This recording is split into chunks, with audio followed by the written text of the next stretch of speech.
All right, welcome to Get Better Every Day with Snapper Podcast, episode 3 of 5 on the series on accountability and responsibility. We've got Jim Snuffy McGlone with us today, and did I say that right? Yeah. Okay, good. We're going to go through a few questions on trying to get better as a person and relating the importance of accountability in everyday life. So before I get started, I want to throw some love out to affiliate websites, the MyLoop project. Let me see if I can get it shared here.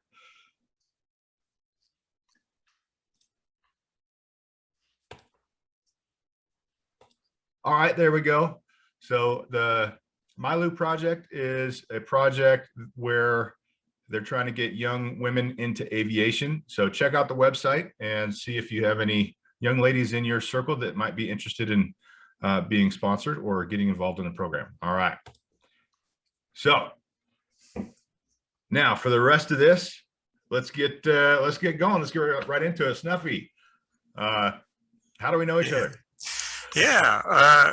We actually had a somewhat similar background in terms of having flown the A-10 in the Air Force, but our times didn't overlap. So we're actually two guys who work as contractors flying, doing a fighter type mission, a surface attack mission that we both did in the Air Force, and we're both retired from the Air Force, but we didn't meet until we started working in the years after retirement. So been together out here in Vegas, training terminal attack controllers for the last couple of years, and that's kind of how we know each other.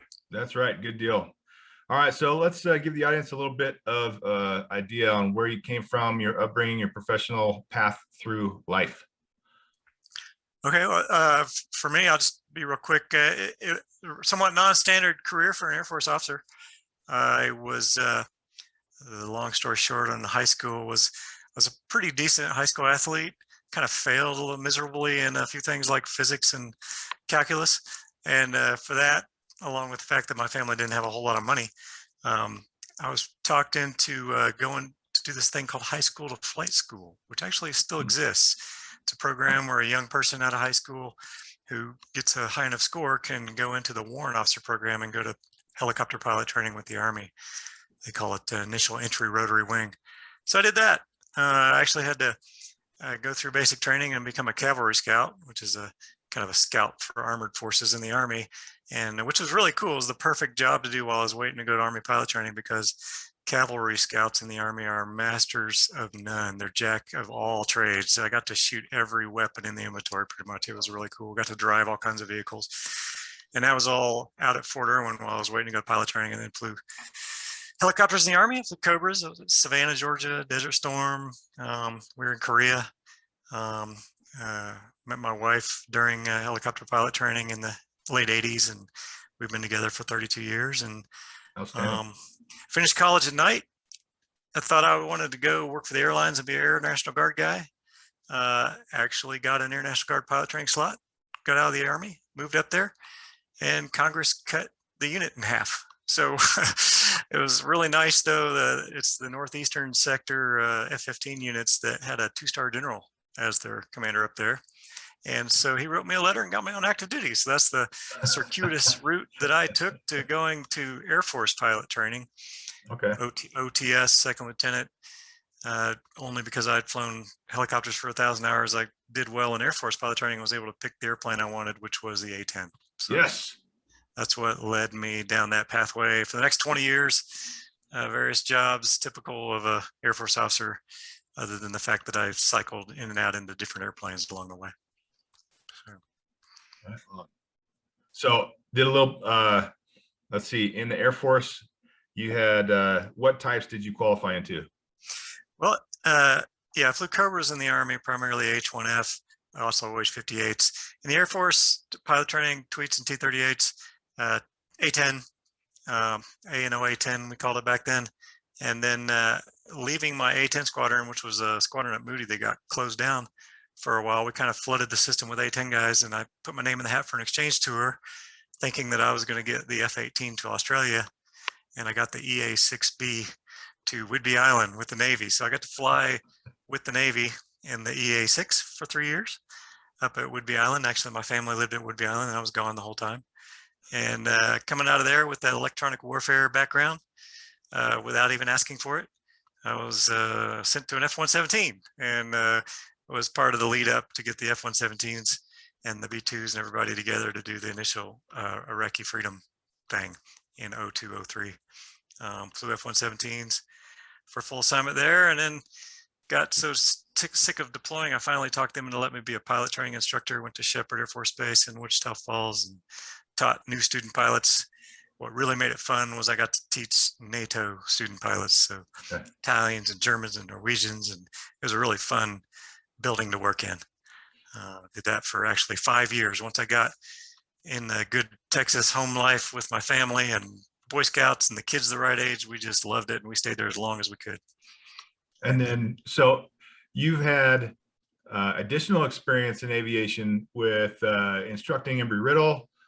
Yeah, along the way, I was always a safety officer, so I did mishap investigations and was trained for safety program management, and that led to me being asked one day without even asking for it. The guy at where was I? I was at Holloman, and the Embry-Riddle guy there was like, "Hey, would you please come teach some classes for us? We don't have an instructor." And I did it, and it was fun, and they paid me afterwards. And I was like, "Well, wait a minute, I should start doing this, and maybe have this as like a little plan B."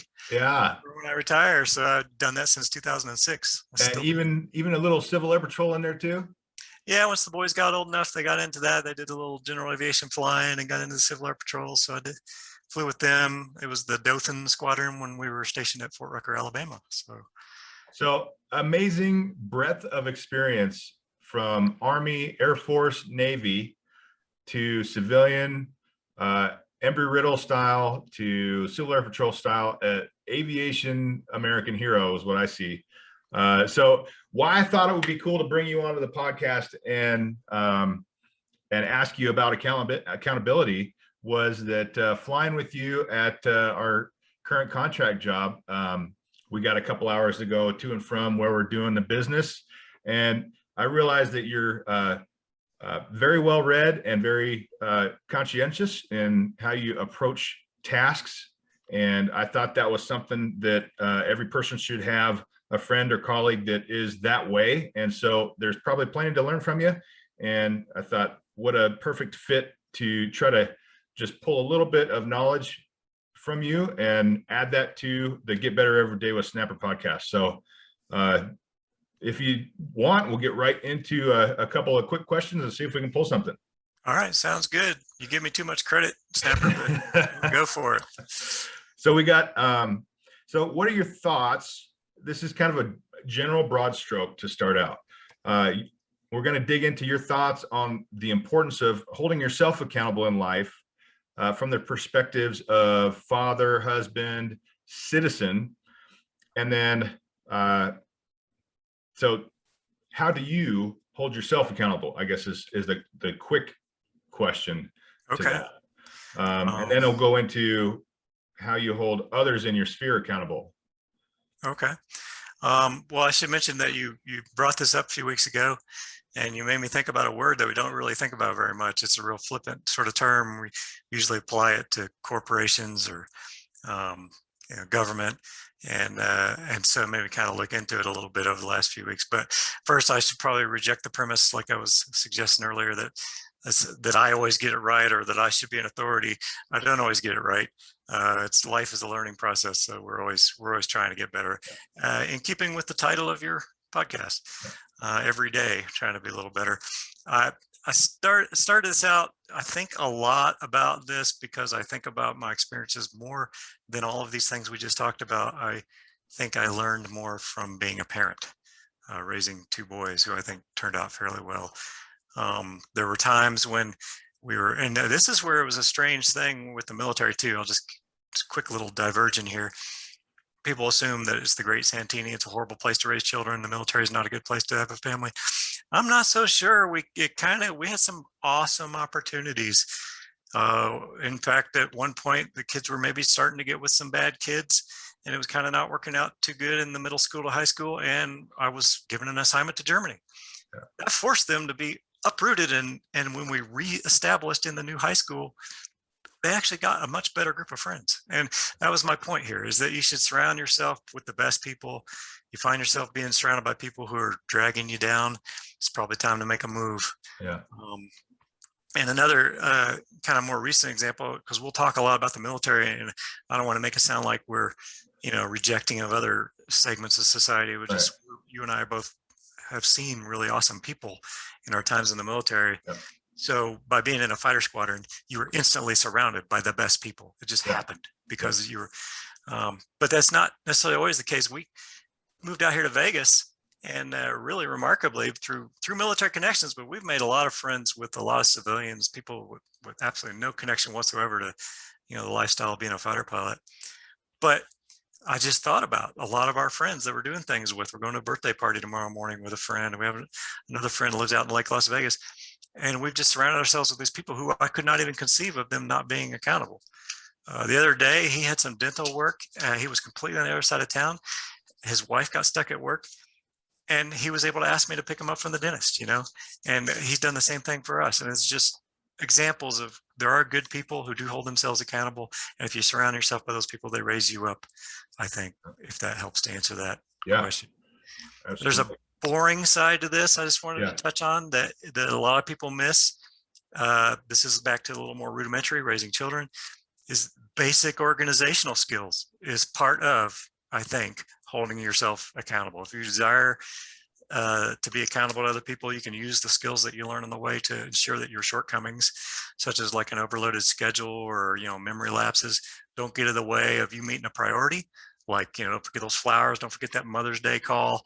Nothing wrong with putting a little reminder on your phone about that, important family events, that's anniversary. It's kind of a boring, simple thing, but it is holding yourself accountable, to meet your responsibility, or what you have as a priority, I should say. At some point, I think towards the end of my F-117. Let me, that's a really good one. Being accountable to your priorities is parallel to being accountable to your responsibilities. That's just as important in being a good human and a good person and being awesome at life, is being accountable to your priorities. You can probably get discouraged or distracted, by something that's lower on your priority, that you spend your time on it and you might miss something higher on your priority list. And we're making an assumption of morality, which you do with all of this, because obviously if my priority was to pull off a really good bank heist, I could use organizational skills to pull that off, but that's not necessarily being accountable to society, or so but interesting. That brings me to another question. What is the basis? My basis is kind of the golden rule, treat others as if how you would like to be treated. Do you have a different basis for your morality? You bringing up this subject really made me think about that, because it's actually not something that I think about day to day. You go to church, you get the lesson, you read Paul, you get some stoicism, so that helps, I think, but you don't oftentimes reflect on that term, accountability. I don't know if we're kind of moving into the next phase where we talk about personal responsibility and your role in it. But that's kind of what had me start. I actually, when you mentioned this a few weeks ago, I actually went to, one of the nice things about being a so-called professor in a college is that I've got a link to a library that's already been paid for, like the EBSCO host and all these things you have to pay a lot of money to have access to, that I can get all the scholarly journals and all the stuff, and I can do really focused keyword searches about them and read into them. So I kind of use that. So thank you, Emma Riddle. Thank you, Emma Riddle. To look into the accountability thing, and kind of looked up and got a little info on that if we want to get into more detail. Okay, let's see where we're at in our prep here. So how do you relate the concepts of personal responsibility and accountability? We'll move to that one. So personal responsibility and accountability as concepts, how do they relate? Right. So looked up a quick definition, and it doesn't help you much because it's an ability thing. So it has "ity" at the end, which means that the definition is just the fact or condition of being accountable. So that doesn't help. So you go over and you look at what accountable is, and they use the word responsibility. It says you are accountable of a person, organization, or institution. I think that's the word they use. And you're required to justify your actions or decisions, which is what you're being held responsible for. So that's what accountability is. I had not really thought about that, but I kind of looked into it a little bit. And it opens up all kinds of words that you must sort of define the meaning before you start throwing the words out, because it can mean different things. Like we just said, like we just saw, I wanted to talk about priorities and make those important. But if you have flawed priorities from the perspective of morality, then it's not so good that you're holding yourself accountable to those flawed priorities. I love it.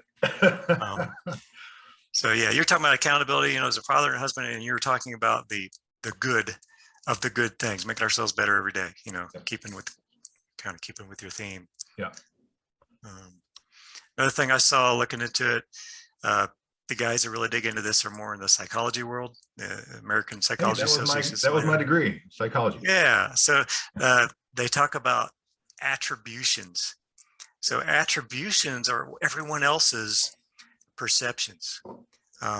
So here's a good example of like corporate accountability to an attribution. Back, maybe, I don't know how many years ago, but back in the day, maybe my mom or somebody would tell you that it didn't used to be the case that you go to any of the stores, Kohl's, Marshall's, all the stores that, people shop at, that you're always able to return your unwanted purchases. That was, that's like a relatively new thing. But nowadays, that is the standard. People's attributions and perceptions are that any store they buy anything from with their credit card, you should be allowed to return stuff. And if the store doesn't let you do that, they're not accountable.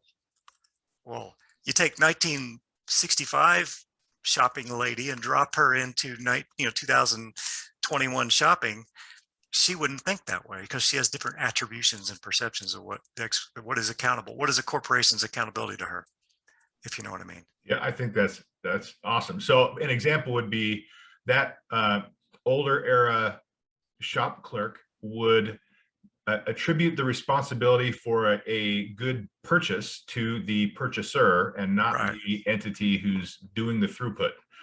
Yep. So it's a different attribution of responsibility. Yep. The person who's responsible for their actions is the one making the purchase, and not the fact that you were able to make the purchase at this location. Just as an example. So that means the attributions are malleable. They're unstable and changing. Okay. We see that in society just within the last 2 years. Yeah. How much, and it can go in a good direction, it can go in a bad direction, but so people's attributions, people's perceptions of what you should be accountable for change by changing conditions, changing information, changing expectations, so that's part of it, the concept of responsibility and accountability. And I actually had I actually saved a quote from one of the researchers because one that really stood out. I was like, well, I don't want to just read quotes to Snapper, but this was a good one that just kind of brings us back to, I think, where we want to be on this. Yeah. Okay. So this is an ethics researcher. It was a large group of researchers, so I'm not going to give them the full name because I don't have all their names here, but basically what they concluded is that in an environment where standards and rules are ambiguous and unstable, it would be reasonable to assume that a consistent adherence to some higher standards of personal conduct, in other words, to be trustworthy or honest or benevolent or caring, that would provide some protection from the whims of accountability as attribution. So, and I put it in my own words, so why not just hold yourself to a higher standard than the rest of society and you're good? Yes. Be, better every day. Yep. As we translate this back to personal, Yeah, I like it, man. This is like really diving into the complexity and how interesting the English language is. Yeah. How kind of most of the days we just kind of scratch the surface on what we're saying. We don't really get into the true depth of possible meanings on all the things that we're saying to each other. We just kind of assume this top level understanding of some of the words and terms that are used and thrown around. And we can get probably a lot better at life by getting a deeper understanding of it with some good definitions and research and some access to a good library of research. So that's kind of cool. I was not expecting us to get into this level of detail, and I really appreciate it. It's good. Let's go to the next question here.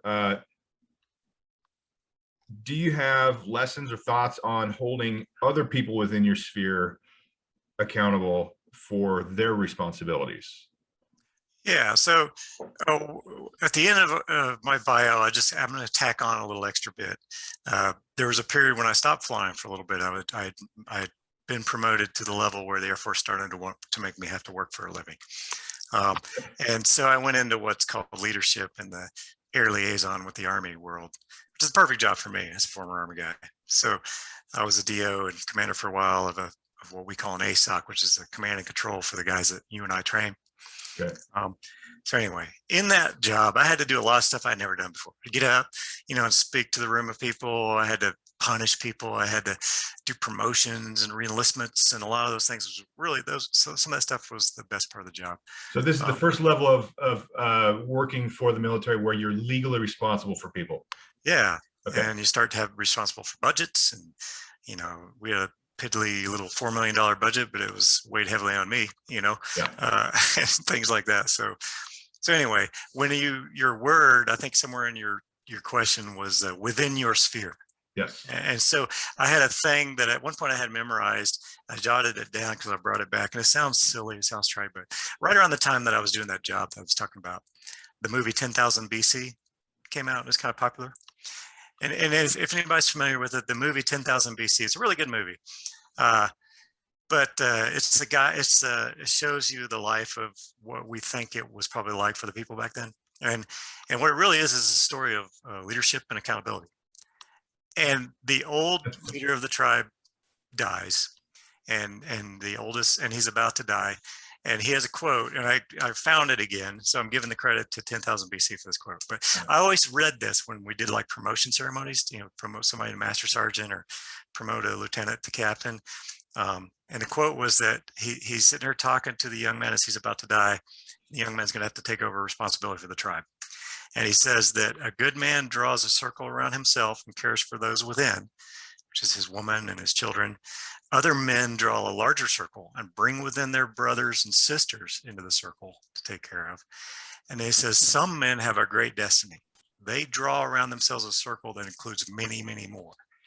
And then he says, your father is one of those men, and you must decide for yourself whether you are as well. So if you're going to draw that larger circle. So I think what you're talking about here is that's responsibility. That's the weight of being more than just a user of oxygen, here on the planet, and being responsible for more than just yourself, but for larger and larger groups of people. That's what responsibility is, as I think we're talking about with people.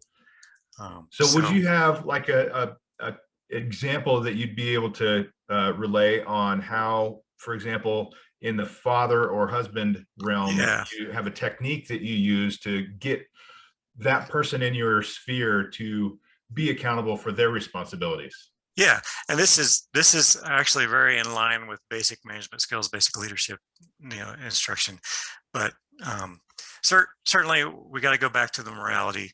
It's good to have not only have some basis in morality for these decisions that you're making, and courage. I think it takes courage sometimes. Sometimes it takes more courage to let go than it does to micromanage.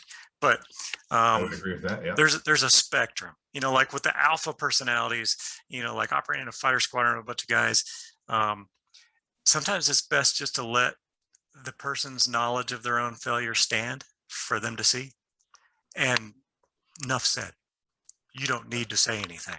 Yeah. If like these days, you and I, if we take a check ride with a company we fly for, it's really not that big a deal. It's not like when we were a lieutenant and it was like do or die for our career. Yeah, first check ride, you better. Yeah. So you're probably very similar with me, where like if you take a check ride with our chief pilot or something, he doesn't care. He knows you're doing well. You're going to pass almost no matter what. But you are just like crushed if you get something wrong. Yeah. You're holding yourself to a higher standard. Yeah, absolutely. So there's no reason for that chief pilot to beat you up over all the little things. He already knows you're sitting over there beating yourself up over it. Nothing he's going to say or do is going to make you work harder to be better. You're already doing it. You know what I mean? Yeah. So that's one kind of extreme example.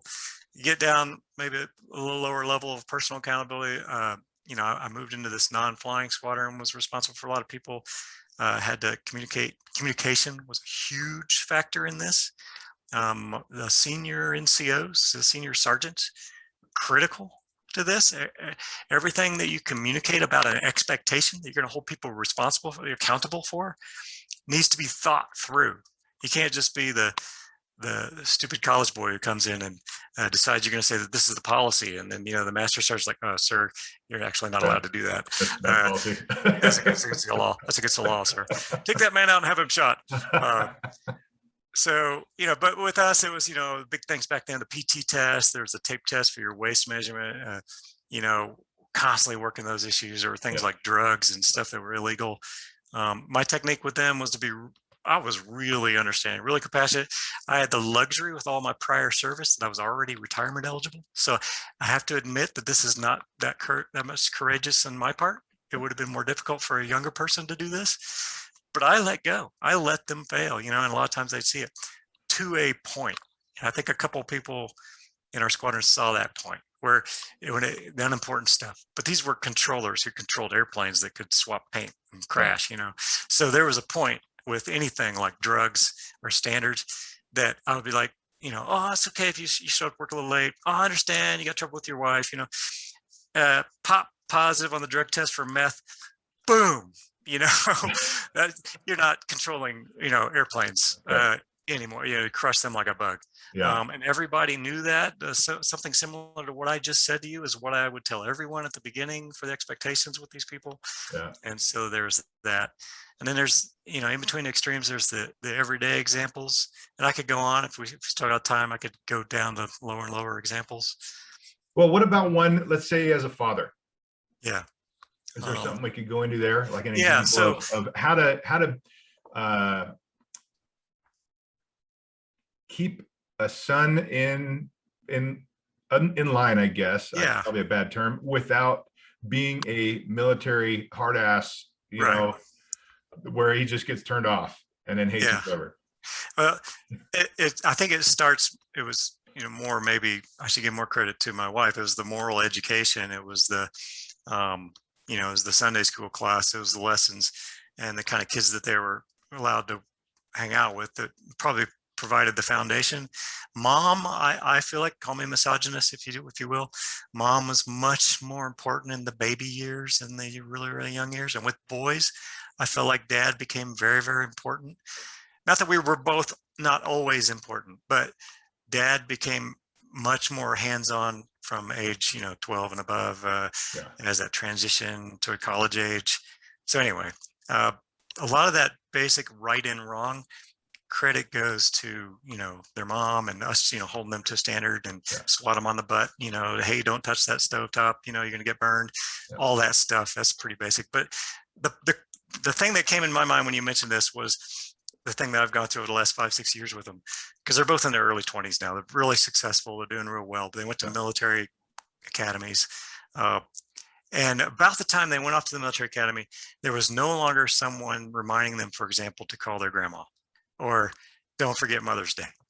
And I had to like, dude, do not forget Mother's Day. I had to coax them like freshman year, sophomore year. And then I was able to start backing off a little bit. And now they are at that point of like what I just said you and I were with the check rides, where they have reached that point where I've been able to become hands off, and they just feel awful if they were to forget Mother's Day now. And I don't have to remind them, you know what I mean? So that's kind of an example where you walk that level, but you gotta let go. So that shows a progression where initially you're establishing the value of acknowledging Mother's Day, and then the next step is you're reminding. You've already established a value, you're reminding, and then it progresses to, as they get more mature, you're holding them responsible in those earlier progressions, brings them to the point where you don't need to do it anymore. It's just an expectation that they have internally that they're going to behave that way. So I think that's an ultimate progression that we'd like to get on a lot of behaviors with our kids. And we think, I worry sometimes that, in a generation where gamers manipulate the people to do what they want them to do, that we think that and we use terminology that like make the child comply, make the airman do what he's supposed to do in the squadron. And that's not what you're trying to do. What you're trying to do is make them want to do that. Yeah. You want to, inculcate in them a desire. And if that gets in there, then like I just said, they'd feel awful if they missed Mother's Day. Yeah. So, I think that's going to be my quick line quote for the podcast right there. There's a good one. All right, let's move along. I think we're getting close on time, and I want to keep this 45 minutes or less for the audience. Sure. So let's see where we're at. Okay, I'm going to ask this question. This is going to be the last official question. If you could, I asked this question to everybody, so hopefully the answers are interesting, and I'll be able to put those consolidated into a quick presentation at the end of this 5-part series. If you could, is there anything you would go back and tell your 20-year-old self to be a better man?